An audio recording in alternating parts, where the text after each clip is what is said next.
चलिए वो कल हम आपको कहां तक बता दिए थे, कहां बताए थे? ईरान, तेहरान, भूटान, ओ भूटान तक बता दिए थे। ऐसे बोलो नहीं ना भूटान, ईरान बोलेगा सब कहेगा सब भूटान। मेरा कान खराब हो गया बोलते, मेरा कान खराब है जी। ये सब कह रही है यस सर। हाँ बताइए ये सबको क्या समझ में आएगा? अंग्रेज कहिएगा तो आप लोग कानून सब खराब हो चुका रहेगा। अभी आप लोग को 30-35 में क्या समझ में आएगा? हाँ 35 नहीं कितना 34 होगा, 38।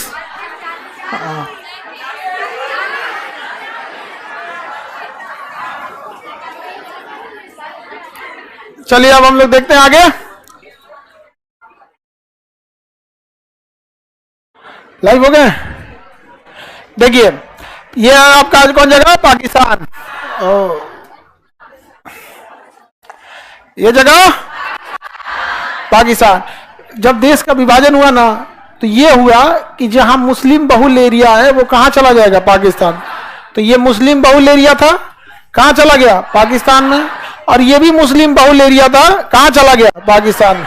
हम लोग को लगता है कि यह विभाजन 1947 में हुआ, लेकिन याद कीजिए अंग्रेजों ने 1905 में ही बंगाल विभाजन किया था और मुसलमानों को अलग क्षेत्र दिया था। यानी 1905 में, यानी 40 साल पहले ही सोच लिए थे, 42 साल पहले कि इसको तोड़ देंगे। और ये अंग्रेजों का इतिहास है, जहां जाते हैं उस जगह को किसी काम लायक नहीं छोड़ते हैं। समझा गया कि नहीं गया? दुनिया का सबसे बड़ा बेवकूफी है जो इन अंग्रेजों पर कोई भरोसा करे। समझा गया कि नहीं गया? याद रखिएगा, आप घर में पालेंगे अगर सांप तो जिसको काटेगा वही मरेगा, और अगर इन अंग्रेजों पे भरोसा करें पूरा खानदान बर्बाद कर देंगे। ये किसी के नहीं होते हैं सब, ये दिमाग में बैठा के रख लीजिए, किसी के नहीं। ये हमारे पे परमाणु बम मारने चला गया था, मोदी जी को वीजा नहीं दिया अमेरिका आने के लिए, पाकिस्तान के फेवर में इतना लड़ाई लड़ा, पाकिस्तान में घुस के मार के चला है। अभी ये किसी के नहीं होते हैं सर। तो ये हो गया आपका बांग्लादेश। कौन जगह? बांग्लादेश। इसका नाम था पूर्वी पाकिस्तान। क्या था? पूर्वी पाकिस्तान। और ये पश्चिमी पाकिस्तान, पूर्वी पाकिस्तान और पश्चिमी पाकिस्तान। तो देखिए जिन्ना ने देश बनाया ये इससे ज्यादा खतरनाक था कि जिस तरीके पे चल के उसने देश बनाया। समझ में आया कि नहीं आ गया? जैसे हम आपको अपने भोजन पे बुलाए, इससे ज्यादा मायने रखता है किस तरीके से बुलाए। कनपट्टी पे बंदूक रख के कहेंगे चल खाना खाए, चल चल चल जा भाई यहाँ खाना खाए, दोनों के तरीके में क्या अंतर होता है? तो तरीका मायने रखता है। तो जिन्ना ने जो तरीका अपनाया था वो बहुत गलत था। इसके बाद वो पाकिस्तान, जिन्ना जो था, अंग्रेज इतने समझदार थे सब, उन सबको पता था कि जैसे विभाजन होगा ना तो कोई ना कोई आदमी जो होगा वो विभाजन को या तो प्रभावित करेगा या कैंसिल कर देगा, या इधर का उधर कब्जा कर लेगा, उधर वाला इधर कब्जा करेगा। दो ही हो सकता था, या तो विभाजन कैंसिल हो जाता, या तो नेहरू चढ़ जाते उधर, या जिन्ना चल जाता इधर। इसलिए उस चोट्टा ने क्या किया? सेना दिया ही नहीं। आजादी के बाद हमारे पास सेना नहीं थी। सेना का उस समय जो जनरल था उसका नाम था जनरल बूचर। बूचर था हम लोग का। आजादी के समय सेना प्रमुख कौन था? बूचर। करियप्पा साहब तो बाद में बने यहाँ पर। कौन था? बूचर। तो पाकिस्तान ने क्या किया? आतंकवादियों को चढ़ाया और कहा कि तुम कश्मीर कब्जा कर लो। तो इसने, पाकिस्तान ने क्या किया? कश्मीरियों से, आतंकवादियों से क्या कब्जा करा दिया? कश्मीर। और जनरल बूचर का हमको क्या पता है यहाँ पे, हमारा थोड़ी यही था। आतंकवादी सबका तो कोई धर्म मजहब ये सब कुछ होता नहीं है, ये इन लोग का कहना है। बाकी सबको पता है क्या धर्म होता है, क्या मजहब होता है। नहीं समझ में आया? पता तो सबको होता है। तो ये हो गया आपका कौन सा जगह? पीओके। अब ये है बांग्लादेश, पूर्वी पाकिस्तान। 1972 से पहले ये था पूर्वी पाकिस्तान। अब समझिए ध्यान से, आप हकीकत समझिएगा तो आपको पाकिस्तान नाम से नफरत हो जाएगा। जब इलेक्शन हुआ यहां पर कि, तो ये यहां तुम लोग इतना लेट दूसरे हॉल में था, लेट से थे।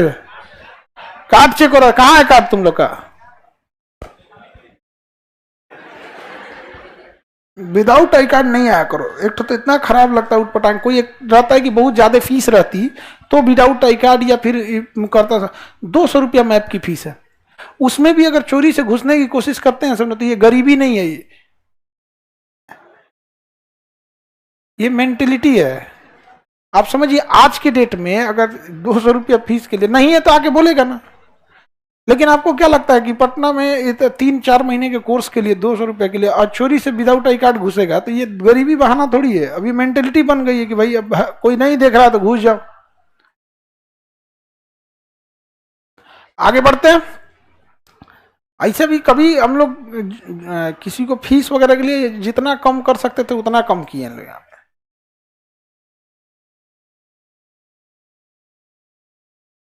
आगे बढ़े, अब ध्यान से देखिए यहां पर। तो इलेक्शन जब हुआ तो उससे पहले पाकिस्तान में इधर के लोग जो अपने आप को श्रेष्ठ समझते थे, क्या समझते थे? श्रेष्ठ। एक गेट बंद कर दो जी, इसमें काहे बीच क्लास में घुसा देते हैं लोग, डिस्टर्ब होता है क्लास, क्लास डिस्टर्ब हो रहा है, इसमें मत भेजिए लोग। हाँ, गेट बंद कर दीजिए। आपका वो काहे इतना लेट हुआ, कौन सी के लिए?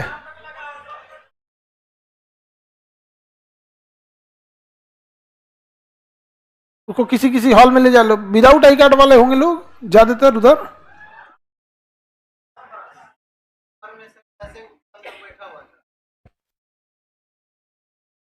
कार्ड वाले सबको, विदाउट आई कार्ड वाले ऊपर भाग गया था सब।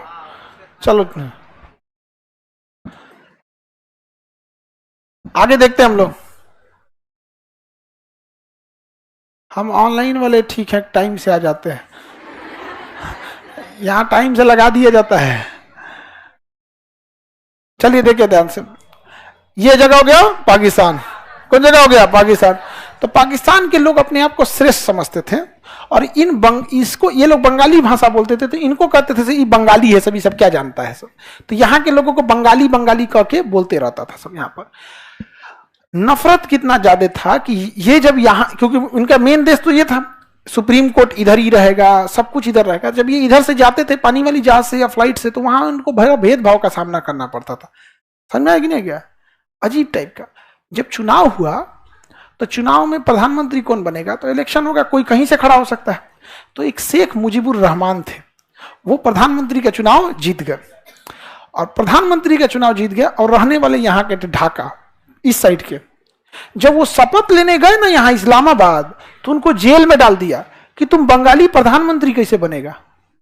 आप सोच सकते हैं कि ये लोग कितना नफरत कर सकते हैं एक देश से। केवल इसलिए उसको जेल में डाल दिया कि तुम बंगाली है, तुम क्यों चुनाव जीत गया। हमारे यहां अगर कोई नागालैंड से आएगा प्रधानमंत्री बन के जीतेगा, हम लोग शपथ दिलाएंगे कि नहीं? बिल्कुल। नरेंद्र मोदी गुजरात से आते हैं, गुजरात से आते हैं। सबसे ज्यादा सीट हम यूपी बिहार वालों ने दिया है, सबसे ज्यादा सीट दी है हम लोग। यहां पर कोई भी जीत के आएगा। कल को अगर मान के चलिए सबसे लंबा कार्यकाल तक और अच्छा कार्यकाल का मुख्यमंत्री अगर गिना जाता है तो उड़ीसा के नवीन पटनायक। मीडिया में ढोल ताशा नहीं पीटते हैं, वो अलग बात है। लेकिन इतने साल से, 20 सालों से पूर्ण बहुमत से होके, और आज पूरी दुनिया उड़ीसा पे रिसर्च करने आ रही है कि कैसे इन लोगों ने मेंटेन किया यहाँ पे। अगर कल को प्रधानमंत्री बन जाए, हम लोग को एक्सेप्ट करने में क्या जाता है? हमारे बिहार के मुख्यमंत्री प्रधानमंत्री बन जाए, सब लोग एक्सेप्ट कर लेगा। वोट डालना है, वोट डाल के जीत के आएंगे तो कोई एक्सेप्ट करेगा कि नहीं करेगा। लेकिन यहां देख रहे हैं, वोट डाला, जीता और उसको प्रधानमंत्री ही नहीं बनाया, केवल किस लिए? बंगाल। अब आप बताइए यहां के लोग क्या इस पाकिस्तान के प्रति वफादार रह पाएंगे? यहां विद्रोह हो गया। क्या हो गया? विद्रोह हो गया कि हमको जब तुम बंगाली कहता है तो हम बंगाली हैं, हम बांग्लादेशी हैं, भाड़ में जो तुम पाकिस्तान नहीं रहेंगे। यहां क्या हो गया? विद्रोह हो गया। अब यहां की सेना यहां के लोगों को मारने लगी और यहां पे शेख मुजीबुर रहमान और उन लोग भारत से क्या मांगे? मदद मांगे। यहाँ क्या मांगे? मदद। तो हम लोग मदद कैसे दे सकते हैं? अब यहां पे सेना अत्याचार करने लगी। यहां बंगाली लोग कहते थे शेख मुजीबुर रहमान को छोड़ो, तो गोली मार देते थे। समझा? क्या मान रहे? गोली मार। और यहां पे यहिया खान जो था, उसने क्या बोला कि ये बंगाली क्यों बंगाली है? क्योंकि ये बंगाली बाप के पैदा है सब। एक काम करो, यहां से जाके यहां पे महिलाओं का रेप कर दो, जो बच्चे पैदा होंगे वो प्योर पाकिस्तानी होंगे। वहां से यहां ले आके 30,000 महिलाओं का रेप कर दिया सब, बंदी बना के लाता था सब। और वहां आर्मी का मेजर बैठा होता था। एज पूछता था, नाम नहीं पूछा जाता था। जैसे जैसे अगर आपको कैंप में लाया गया तो नाम पूछा जाएगा, नाम, पता, एड्रेस, ताकि आपका डॉक्यूमेंट तैयार किया। वहां ऐसा नहीं, पुरुष भाड़ में गया, महिलाओं को लाता था, एज पूछता था, 35 साल इधर करो, 40 इधर करो, 20 इधर, 25 इधर। अब सोचिए, जो अपने देश में उसकी सेना द्वारा इतना अत्याचार हुआ, अब वहां के बंगाली लोग ने कहे कि हम खाना ना खाएंगे, कुछ ना, मर जाएंगे मंजूर है, लेकिन इन पाकिस्तानियों को मारेंगे। जो बच गए वो लोग भारत में आके शरण लिए, लोग भारत में आके शरण लिए। अब इंदिरा गांधी ने मानेक शॉ को बुलाई, उस समय भारत के फील्ड मार्शल मानेक शॉ थे, सैम मार, कि युद्ध करने की तैयारी की। उन्होंने कहा फरवरी का महीना, अभी युद्ध नहीं करेंगे हम, बरसात आ जाएगा और ये पूरा एरिया पानी में दह जाता है, युद्ध नहीं, फंस जाएंगे हम लोग यहाँ पे, बरसात खत्म होने दीजिए। तो उन्होंने कहा कि शरणार्थी इतने ज्यादा आ गए हैं और ये समस्या है, इतना जल्दी युद्ध क्यों नहीं होगा। कहा कि युद्ध में और चीजों में अंतर होती है, आपकी पूरी तैयारी करिए। तो इसी बीच वो रूस से जाके संपर्क स्थापित कर ली, क्योंकि पाकिस्तान चीन से संपर्क स्थापित कर लिया, क्योंकि खुफिया जानकारी मिल गई कि भारत अटैक करने वाला है, भारत अटैक करने वाला है। तो चीन इंटरफेयर कर देता, तो भारत उससे पहले कहां चल गया, रूस में। और रूस से भारत ने समझा दिया कि चीन के आने से पहले आप आ जाइएगा, आपको डरे चीन अबे नहीं करेगा यहाँ पर। और अमेरिका चल गया, पाकिस्तान चल गया किसके पास, अमेरिका के पास। हमेशा ही दो गो बाप का है, अपन ओरिजिनल बाप भूल गया, समझ में आ गया कि नहीं आ गया। और वहां चला गया, दिसंबर का महीना आया, यहाँ पे भारत में बहुत सारे शरणार्थी आ गए। यहाँ जिन लड़कियों का कोई अगर उसी के देश की सेना रेप कर दे, उसका भाई, उसका बाप सत्संग करेगा, हथियार उठा लिया और कहा कि हमको इन पाकिस्तानियों से मुक्ति चाहिए। और वहां सेना ने बनाया मुक्ति वाहिनी। अब मुक्ति वाहिनी सेना किसकी थी, बांग्लादेश वाला। भारतीय सेना पहुंची मुक्ति वाहिनी को, ये लो हथियार पकड़ो, क्या पकड़ो, हथियार, चलो मारते हैं। यहाँ पे सेना इंटर की, तब तक पाकिस्तान ने गलती कर दिया। पाकिस्तान ने क्या कर दिया, गलती कर दिया, इधर से हमला कर दिया। अब तो जंग जायज हो गई, अब तो जंग जायज, अब तो हम इजराइल वाला काम करेंगे ना, कि भाई तुमने पहले मारा, अब हम तुमको साफ कर देंगे। नहीं समझे, अब कोई दुनिया ये नहीं है कहेगी कि भारत क्यों हमला कर रहा है, भाई हमने तो मुक्ति वाहिनी से बात कर रहे थे, अब तुम इधर मार दिए हमारे ऊपर, अब तो हो गया कांड। और वो मारने के लिए चला आया आगरा पे बम गिराने, उसको ऑर्डर किया गया ताजमहल उड़ा देना। आया ताजमहल उड़ाने तो हमने तिरपाल से ढक दिए थे लोग। उस ससुरा 1 घंटा आगरा में उड़ा, उसको ताजमहल नहीं दिखा। अब बताओ, ये आंख के आन्हर, आगरा में तुमको ताजमहल नहीं मिला तो पेठा खाने गए थे। आगरा में तो ये चीज फेमस है, पेठा, ताजमहल, नहीं तो पागल खाना। आगरा का पागल खाना भी बहुत फेमस है यहाँ पे। तुम लोग को कम से कम ये चीज तो पता होना चाहिए, पागल खाने का पता करके रखो। अच्छा, रांची वाला पास है यहाँ पता। अच्छा देखो कितना ईमानदार लड़की है, सर रांची वाला पास है ये पता है हमको। हाँ आगे बढ़े।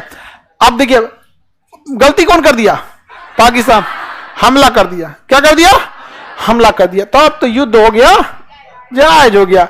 मानेक शॉ ने पूरी तैयारी कर रखी थी, चारों ओर से सेना घुसा दिया। कहां पे, बांग्लादेश, चारों ओर से। और इस सेना की हेल्प कौन कर दिया, मुक्ति वाहिनी। दूसरे जगह जाते हैं तो हम लोग को आता पता नहीं रहता। अब कानपुर में जाएंगे तो आपको कौन पता कौन गली किधर से जाएगा वहां पर। अब मुक्ति वाहिनी वाले जो थे वो कहें कि चलिए चलिए बताते, ये घर उड़ाइए, कर्नल का घर है, उड़ाइए को, बम मारिए, इसको मार के उड़ा दिया, हेकरो उड़ाइए, यहाँ एक और लड़का पढ़ता है स्कूल उड़ा दीजिए, सेना वाले को उड़ाइए। यहाँ पे मुक्ति वाहिनी मिलके पूरे भारतीय सेना का स्वागत किया। इतना मार मारे लोग हम लोग बांग्लादेश को ना, तबाह हो गया बांग्लादेश चारों ओर। बांग्लादेश का उस समय गवर्नर, क्योंकि उसका राज्य था, पाकिस्तान का एक राज्य था, तो वहां गवर्नर रहेगा। तो हम लोग ने दबाव डाला गवर्नर पे कि तुम सरेंडर करो। तो गवर्नर ने कहा मर जाएंगे लेकिन सरेंडर नहीं करेंगे। तब तक गवर्नर गया था मेस में खाना खाने, तो यहां से एयरफोर्स उसका घर पे गिरा दी। और गवर्नर को फोन करके कहा गया, हमें पता था कि तुम मेस में खाना खा रहे थे, मेस वहां से महज आधा किलोमीटर 500 मीटर की दूरी पे था, इसलिए मारने गए कि अभी सरेंडर कर दो न तो मार देंगे। गवर्नर भाग गया। अब भारतीय सेना करी रे चोटा कह सरेंडर करके भाग, तो कहीं ने कोने खेत में भाग गया, कहीं ने कहा मिलवे नहीं किया। और यहां से हम लोग क्या किए, तबातोड़ फायरिंग करना चालू किए यहां से, और सेना अंदर घुस गई। और यहां से एयरफोर्स जो थी, एयरफोर्स यहां से घुस के बम्बार्डमेंट कर रही है। नीचे से थल सेना और ऊपर से समुद्र में थल नौसेना, समुद्र में मार के गर्दा उड़ा दिया गया पाकिस्तान वालों का, एकदम पगला गया सब कि भाई ये मार क्यों रहा है सब यहां पर। बताइए हम लोग कभी किसी राजनीतिक मतभेद अलग है कि कहीं कोई राजनीतिक पार्टी है, कभी कोई राजनीतिक पार्टी है, कोई बंगाल में ममता बनर्जी को पसंद करेगा, कोई नहीं पसंद करेगा, समझा कि नहीं। अरे वहां के लोग पूर्ण बहुमत से जीता है तो वहां के लोग पसंद कर रहे होंगे, हम लोग को कौन जीता था भाई। अब सीधी सी बात है, जहां के लोग पसंद कर रहे हैं तो पूर्ण बहुमत से जिताए होंगे उसको। अब आपको उड़ीसा के बारे में क्या पता है, लेकिन पूर्ण बहुमत से जीत रहे हैं तो वहां की जनता उनको जिताई है यहाँ पे, खत्म। अब जैसे भारत में नरेंद्र मोदी, जनता पसंद कर रही है, जिताए यहाँ। लोकतंत्र में यही तो होता है यहाँ पे।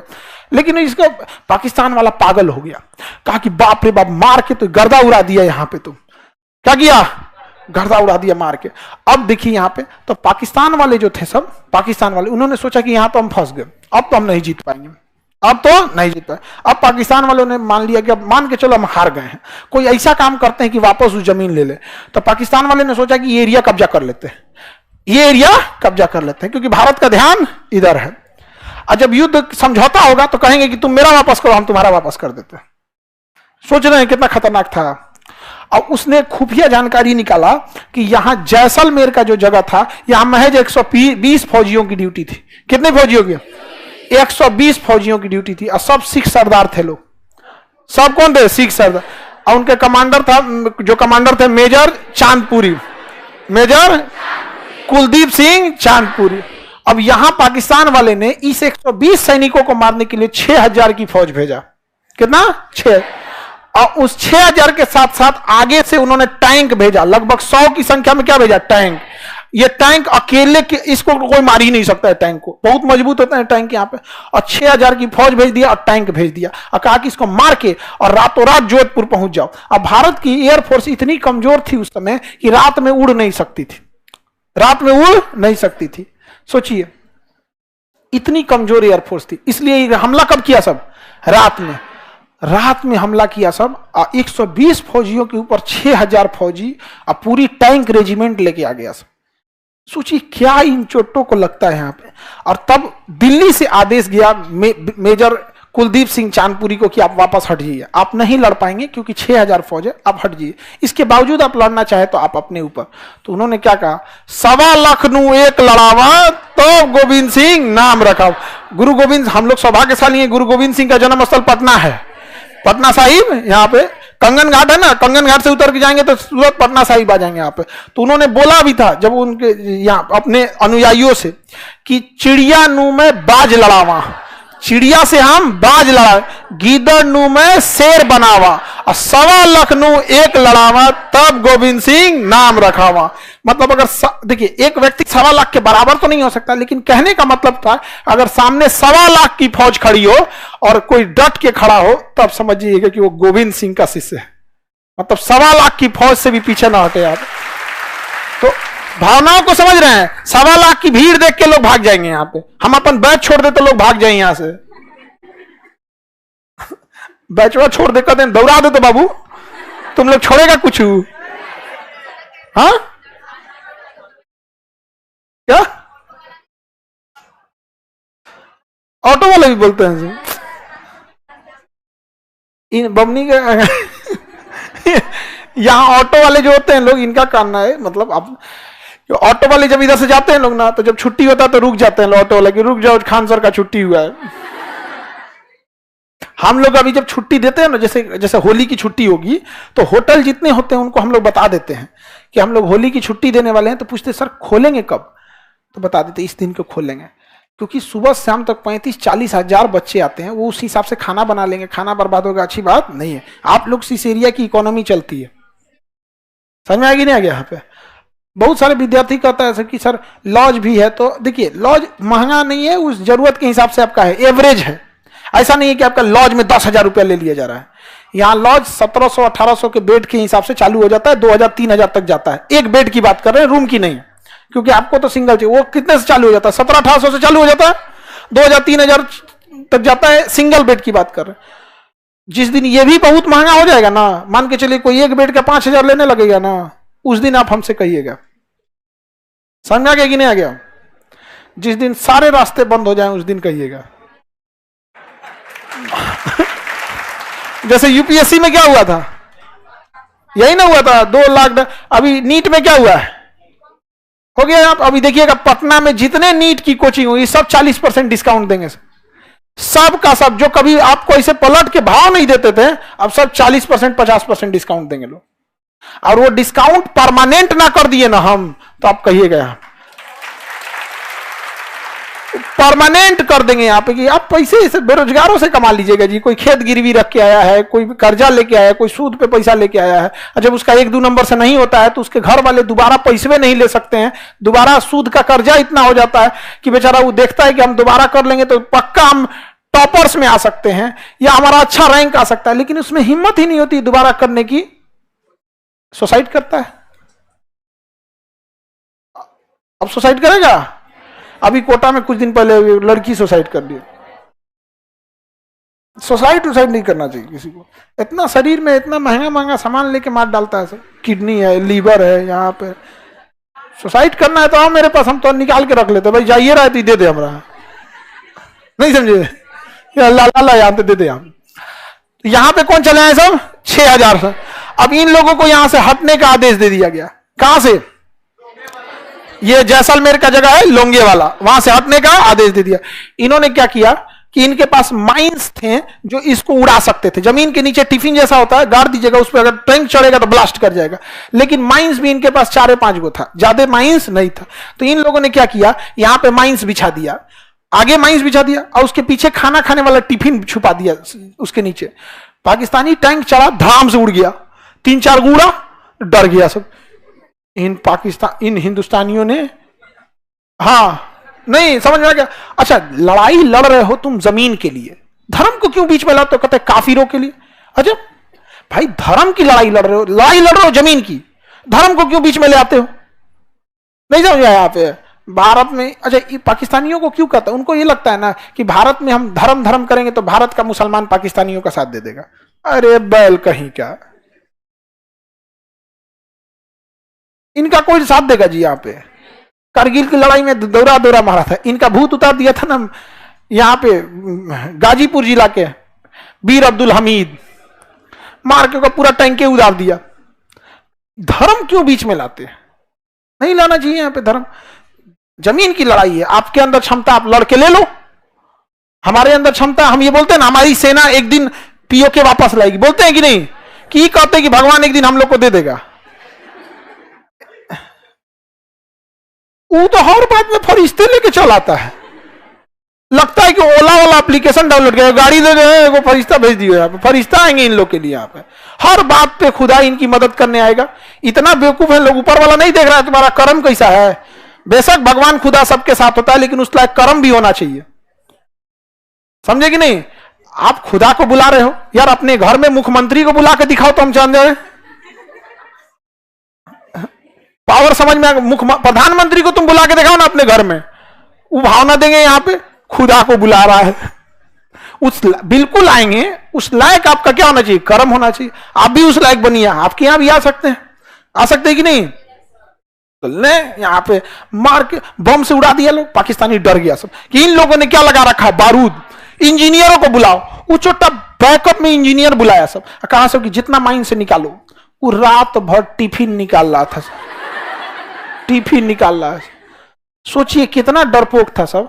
हमारी जहाज यहां जोधपुर से एयरपोर्ट से जहाज उड़ान नहीं भर सकती थी क्योंकि रात था, और चांदपुरी को आदेश दिया गया था कि अगर आप रात तक रोक दिए ना तो हम इनको सुबह तबाह कर देंगे। कहा कि रात तक को सुबह तक रोक देंगे, आप आइए या ना आइए, हम तो इनको छोड़ेंगे नहीं यहां पर। सोचिए पाकिस्तानी कितने डरे थे। जो टिफिन निकाले सब तो एक बार खोल के तो देख सकते थे टिफिन, अरे तो फट जाएगा, अरे दूर को दूर। बाप रे बाप। जब भोर हुआ तब उन सबको दिखा कि रे ससुरा तू नहीं, ये तो टिफिन है। तब कहा कि तुम लोगों ने हमको धोखा दिया, मारो इनको। दौड़ गया सब क्या करने, भारत को मारने के लिए। तब आमने सामने की गोलीबारी चालू हुई, और गोलीबारी चल ही रही थी कि जोधपुर एयरबेस से जहाजों ने उड़ान भर लिया। और उसके बाद जो बम्बार्डमेंट किया गया तो उसका रिकॉर्ड अभी भी, उसकी वॉइस रिकॉर्ड है उसके कमांडरों का कि पाकिस्तानी एयरफोर्स मधुमक्खियों की तरह हमारे पीछे पड़ गए हैं, हम अपनी टैंक छोड़कर भाग रहे हैं इन खब्बीसों के वजह से। खब्बीस, बदमाश, खब्बीस मतलब समझ। हाँ, हम लोग को गरियाते हैं सब लोग सब। हिंदुस्तानियों के वैसे हम लोग को कुछ कुछ बोलते रहते हैं, खबीस बदमाश सब चीज, एक ही चीज नहीं बोलता है जो बोलना चाहिए, बाप।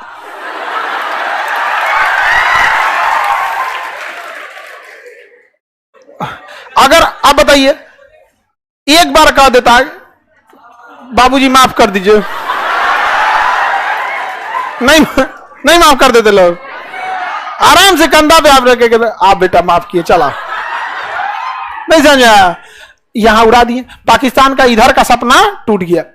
और जब तक ये इधर बिजी था, पाकिस्तान का मनोबल इतना गिरा कि 120 सैनिक मिलकर 6000 सैनिक और पूरी टैंक रेजिमेंट को तबाह कर दिए सब। और रात भर में ये लोग 1 इंच आगे नहीं बढ़ सके और टैंक छोड़ के भाग गए सब, टैंक छोड़ के भाग गया सब। आज भी जैसलमेर में जाइएगा ना तो पाकिस्तानी टैंक रखा हुआ है वैसे ही, म्यूजियम बना के देखो, यहीं पे पाकिस्तान वाले हैं यहाँ पे। समझ आ गया कि नहीं आ गया? पता नहीं सब वापस ले जाएगा सब। खैर वो लोग तो वापस नहीं ले जाएंगे, फरिश्ते आएंगे उनके लिए। हम लोग जैसे साधारण आदमी के लिए खुद से काम करना। और इधर क्या किया गया? धो दिया गया, मार के तबाह कर दिया गया पाकिस्तानी लोग को यहाँ पर। और यहाँ पे पाकिस्तान के पास यहाँ से अब इधर जो खाना पीना घट गया, बंगाली सब तो खाना देगा सब नहीं इनको, हाँ जो अरे दे दे सब इन लोग को, तो खाना पीना कहां से जाएगा? तो इधर से जा रहा था, गोला बारूद इधर से जा रहा था, नेवी मार के यहीं उड़ा दी था, यहां से गोला बारूद सब खत्म हो गया इधर। और दौड़ा दौड़ा मारी कौन? भारतीय सेना। अब पाकिस्तान के पास एक पनडुब्बी थी जिसका नाम था पीएनएस गाजी। पीएनएस गाजी ये दुनिया की सबसे खतरनाक पनडुब्बी थी उस टाइम की। ये पानी के अंदर चलती थी, पानी के अंदर रहते, पानी के अंदर, अब मिसाइल मार देती थी। पानी के अंदर चलने की वजह से कभी दिखती ही नहीं थी, दिखाई नहीं देगी। समझ आ गया कि नहीं? पानी के नीचे रहेगी कैसे दिखेगी? और इसको आदेश दिया गया कि तुम कराची से निकलो और जाके किसको मार दो? विक्रांत जहाज को। हम लोग का उस समय का सबसे बड़ा जहाज था विक्रांत, 1 किलोमीटर लंबा। कितना? और उसके ऊपर जहाज उतरती थी, एयरपोर्ट था उसके ऊपर। जहाज क्या था? विक्रांत। और इसके ऊपर क्या था? एयरपोर्ट। यहां लड़ाकू जहाज उतरती थी और वो पानी में ले जाके यहां लगा दिया, तैरता हुआ एयरपोर्ट। और यहां से मिसाइल भी मार रहा है।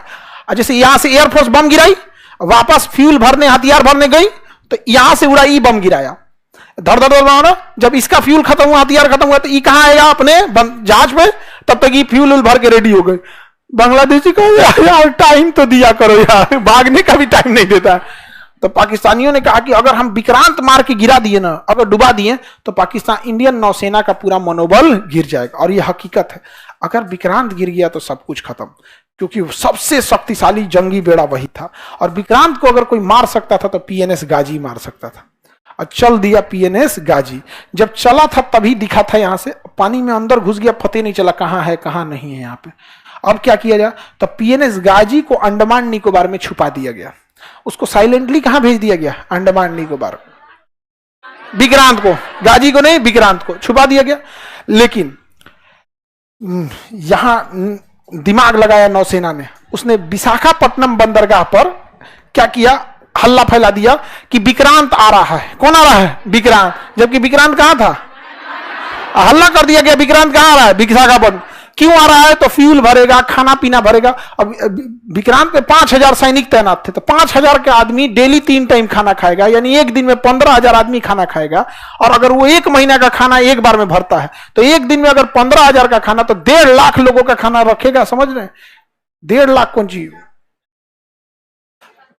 तो उसको सामानों भी चाहिए बहुत ज्यादा, आटा, चावल, चीनी, ये सब चीज। तो हल्ला विक्रांत में जितना विशाखापट्टनम में जो भी थे लोग ना, दुकानदार, सबको ऑर्डर दिया गया। नौसेना जाके विक्रांत आ रहा है, ये चाहिए, या आलू चाहिए, 40 ट्रक आलू, 2 ट्रक अंडा, फल चाहिए, ये चाहिए। पूरा हल्ला हो गया विशाखापट्टनम में, मंडी लग गई। हाँ, विक्रांत में जाएगा, विक्रांत में जाएगा। वहां कोनो जासूस फोन कर दिया पाकिस्तान में, विक्रांत आ रहा है।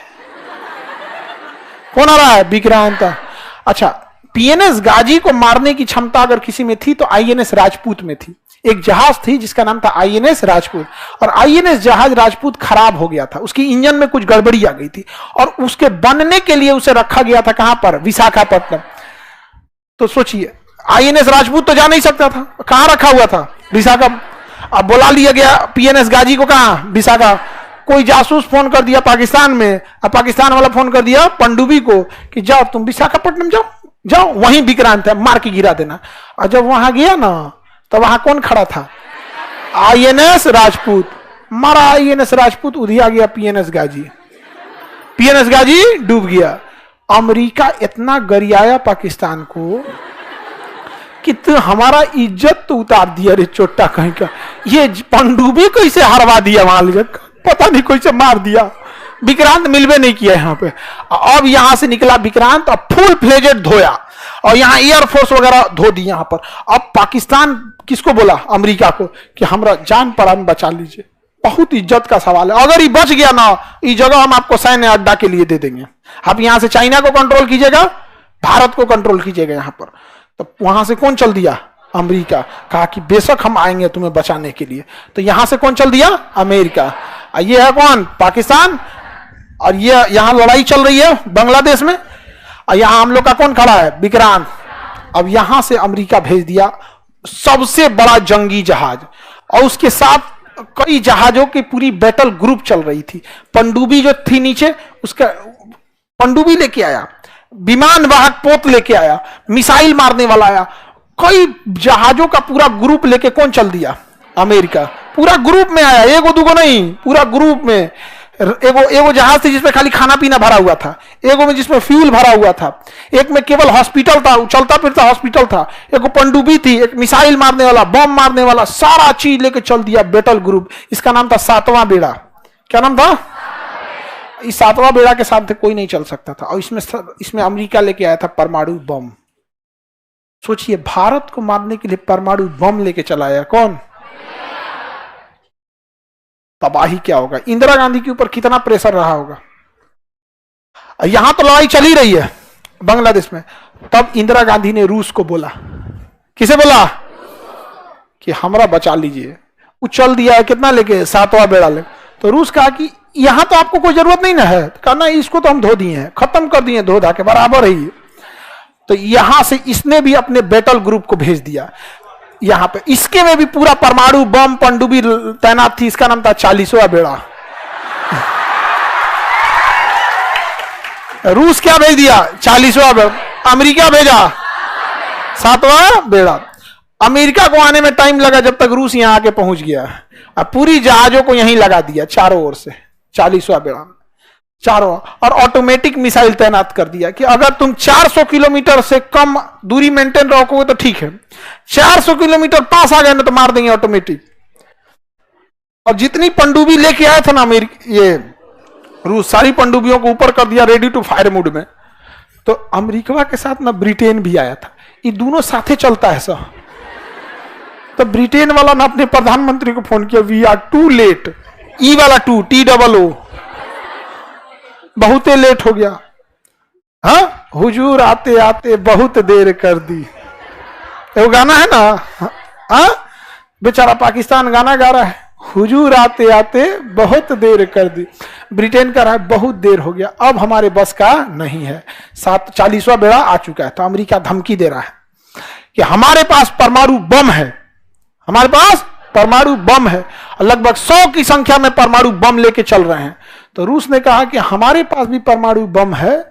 और जब चला था ये बैटल ग्रुप ना, तो उस समय तक गिनती जो हुई थी वो 200 के आसपास थी। जल्दबाजी में पहुंचना था, गिनती नहीं हो पाई थी।